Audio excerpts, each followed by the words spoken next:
Assalomu oltin darvozani kuzatuvchilari, navbatdagi darvozamiz Toshkentda o'rnadi. Bu darvozamiz farqi old orqasi bir xilligi bilan ajralib turadi.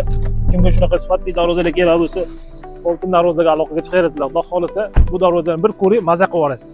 Biz o'ta cho'tki, go'zal chiqqan bu darvozamizni uyi ichini ham bitta ko'rasizlar. Bu darvozani shoshilmasdan ko'radigan video bo'ladi. Bu tomonni ham ko'rsatasiz, operator. Mashalloh. Bu tomonni ham ko'rsatamiz o'g'illarni. Hop, kalitkamiz Petadili zamok, oldini ko'rinishi. Mashalloh.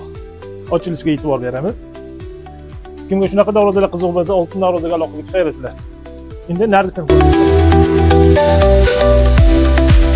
Ya xuddi shundoq. Bu oldi ko'rinishi, bu yog'i uy ichi ko'rinishi. Bunisi ham uy ichi. Bu yog'i tashqi tomoni. Bu darvozalarimiz razmeri qisqa bo'ladigan bo'lsa, katta darvozamiz 3,5 ga 3,30, kichigimiz 1,10 ga 3,30 deb bo'lgan. Mashalloh. Bunisini yopilishini yaqinroqda olib kelib ko'rsating. Mashalloh. Aloqaga chiqarsizlar, oltin darvoza sizlarning xizmatingizda bo'ladi. Videoni yaxshi do'stlarga jo'natib qo'ying. Salomat bo'linglar.